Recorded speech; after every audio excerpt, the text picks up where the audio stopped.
Tadi MC pakai pantun, saya boleh pakai pantun? Siang-siang makan bolu meranti, ditutup dengan kolak durian. Amat hangat terasa di hati bertemu alim ulama di kota Medan.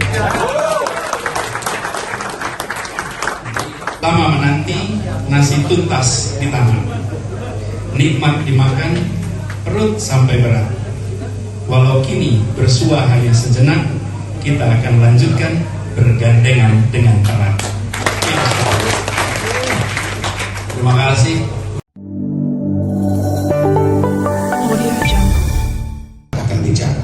Kita sambut Bapak Haji Anies Rashid Baswedan.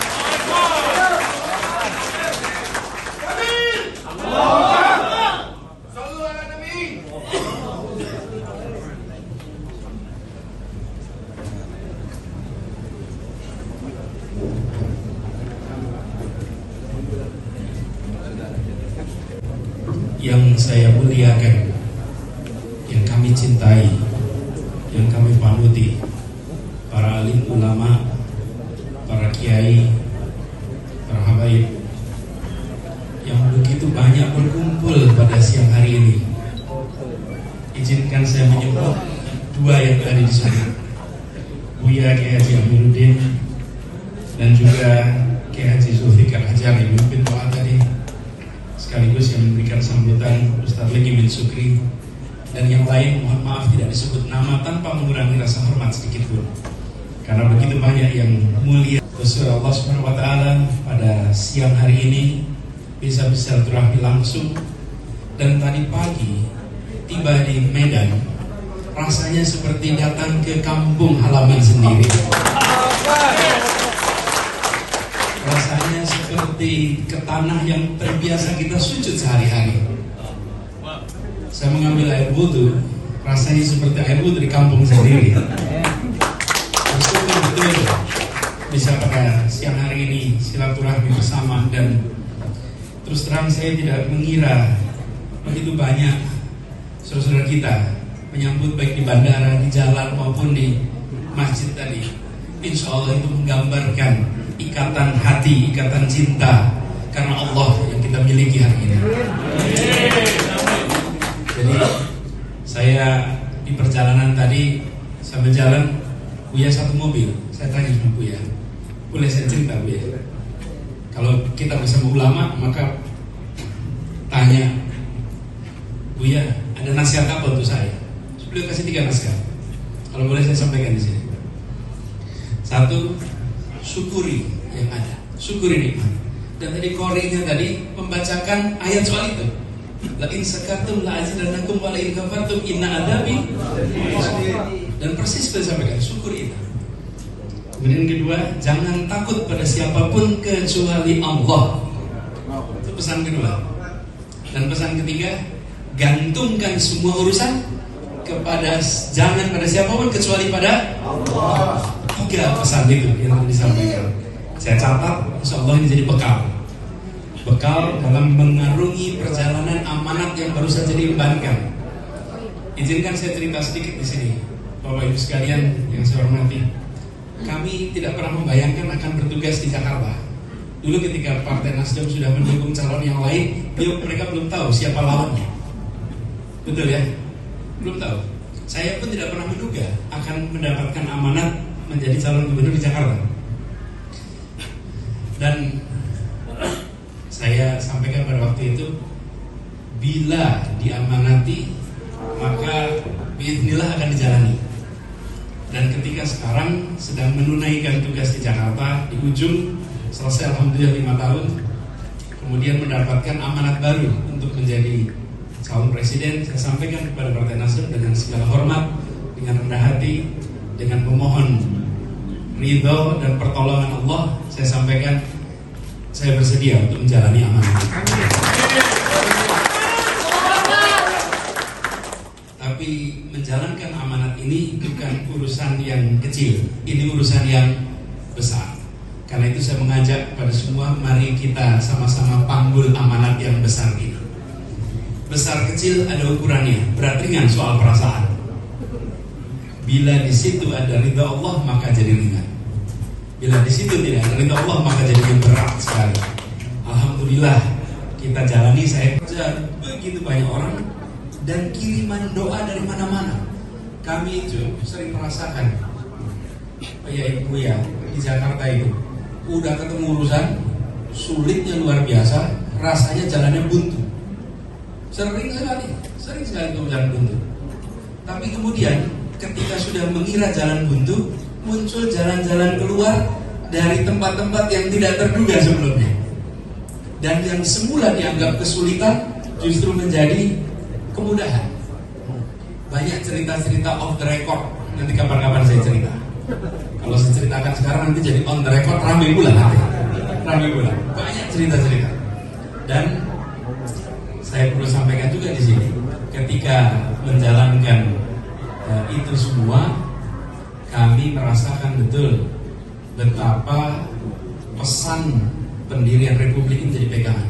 Dan ini juga yang akan jadi pegangan ke depan. Republik ini didirikan untuk menghadirkan perasaan keadilan sosial bagi seluruh rakyat Indonesia. Dan itu yang harus kita pegang. Itu harus kita pegang. Dan kami di Jakarta berusaha bukan mengecilkan yang besar, tapi membesarkan yang kecil. Yang besar biar besar, tapi yang kecil harus jadi besar. Itu diikhtiarkan tantangan yang tidak kecil. Tapi alhamdulillah satu demi satu itu tertunaikan. Karena itu kami merasa bersyukur sekali bahwa ikhtiar di Jakarta sudah tuntas. Karena itu sekalian pada saat ini dengan adanya amanat baru, perjalanan dimulai. Perjalanan dimulai di mana? Bapak sekalian, ini adalah kota pertama yang didatangi oleh Indonesia. Allah takdirkan dimulai dari Medan. Perjalanan ini. Tadi MC pakai pantun, saya boleh pakai pantun. Siang-siang makan bolu meranti, ditutup dengan kolak durian. Amat hangat terasa di hati bertemu alim ulama di kota Medan. Ini awalnya, dan insya Allah dari sini maka kita akan bangun gelombang perubahan itu. Kita mengikhtiarkan Indonesia yang berkeadilan. Kita ingin semua merasakan kesetaraan kesempatan. Kita tidak ingin kesempatan itu hanya dibuka kepada sebagian dan sebagian yang hanya bisa menonton atas kesempatan itu. Sudah cukup situasi seperti itu. Kita ingin dibukakan kesetaraan. Itu juga yang kami ikhtiarkan di Jakarta. Di Jakarta ini, Bu sekalian, ada begitu banyak tantangan, tapi yang pasti begitu banyak mereka yang di bawah itu dianggap seperti warga kota yang tak perlu mendapatkan kesetaraan kesempatan. Justru 5 tahun kemarin mereka yang paling bawah, mereka yang mendapatkan paling banyak kesempatan. Mereka yang dibukakan jeratnya sehingga mereka bisa hidup dengan tenang. Pada saat kemarin kami menuntaskan tugas, saya selesai tanggal 16 Oktober. Tanggal 9 Oktober itu berkumpul kampung-kampung membuat acara perpisahan. Saya tidak pernah kumpul.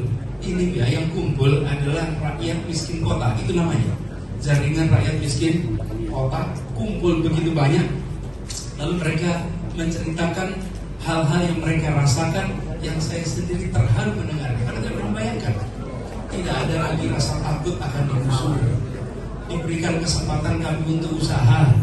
Bahkan yang menarik becak dibolehkan di kampung-kampung tanpa takut akan digaruk. Kesempatan itu yang sering hilang. Yang besar perlu negara untuk SIM, untuk izin, tapi yang kecil perlu negara untuk perlindungan. Karena itu ini pula pesan yang dibawa besok ke Indonesia. Kita ingin mereka yang lemah, mereka yang kecil merasakan kesempatan untuk menjadi besar. Dan rasa tuan rumah di tanahnya sendiri. Kadang-kadang ini di tanah kita sendiri rasanya seperti menumpang. Seperti menumpang di tanah kita sendiri. Ada begitu banyak cerita, tapi kami melihat ikhtiar ini. Jadi di dalam perjumpaan kali ini, dalam silaturahmi ini, kami mohon doakan agar bisa amanah. Seperti yang disampaikan, sidik, amanah, fatonah, tabligh, ini semua sifat yang mudah-mudahan kita didekatkan dengan sifat-sifat itu. Dan khusus dalam menjalani ini didekatkan dengan ikhlas. Di Jakarta kemarin seperti yang disampaikan di dalam sambutan Pak Ustadz Benyamin, bahwa di Jakarta ini banyak sekali gelombang cerita. Ada banyak, tapi saya sampaikan begini: dihina tak menjadi terhina, dipuji tak menjadi terpuji. Terpuji dan terhina tergantung perbuatan sendiri, bukan apa kata orang tentang apa yang kita kerjakan. Jadi kita lihat, boleh saja dipuji tak berarti terpuji. Sama, dihina juga tidak berarti terhina. Tapi apa yang kita kerjakan, dan itu yang kemudian dibawa di Jakarta. Alhamdulillah kemarin di Jakarta memang selalu ramai di sosial media juga begitu. Kan itu saya menganjurkan kepada semua, bila ada tudingan, bila ada, jangan dibantah, cukup ditanya balik, tunjukkan buktinya. Dan saya yakin insya Allah tidak bisa menemukan buktinya. Kenapa? Jakarta alhamdulillah justru selama 5 tahun ini tenang, aman, teduh, damai. Suasana tegang tidak ada. Yang ada adalah suasana kebersamaan semuanya. Sehingga ketika kita membawa pesan rahmatan lil alamin itu dalam arti yang sesungguhnya, bahwa kita harus hadir memberikan rasa tenang kepada semuanya. Dan ketika itu dilakukan, maka seluruh unsur akan merasakan itu. Alhamdulillah suasana itulah yang terbangun di Jakarta. Kita ingin kesetaraan itu bisa kita lakukan juga di tempat yang lain. Sebaik-baiknya makar adalah makar dari Allah, wallahu khairul makirin. Bisa dikatakan. Inilah pegangan kita. Jadi saya menjalani ini sebagai sebuah amanah. Mohon ibu bapak sekalian berkenan mendoakan. Doakan agar dekat dengan 4 sifat tadi. Sekaligus doakan agar bisa menjalani dengan ikhlas, didekatkan dengan ikhlas, dan terus doakan, karena kita merasakan betul doa-doa inilah yang membawa kita kepada jalan-jalan keluar lewat pintu-pintu yang tak terduga sebelumnya. Terima kasih kepada semua yang hadir, terima kasih kepada semua yang telah mendoakan. Izinkan saya mengakhiri juga membawa sebuah pantun. Lama menanti nasi tuntas di tangan, nikmat dimakan perut sampai berat. Walau kini bersua hanya sejenak, kita akan lanjutkan bergandengan dengan erat. Terima kasih, kurang lebih mohon dimaafkan. Billahi taufiq wal hidayah. Assalamualaikum warahmatullahi wabarakatuh. Izin Pak Anies untuk kita isi dengan foto bersama selanjutnya. Kami persilakan Bapak Ibu mungkin baik, kalau sudah kita bergantian. Pak.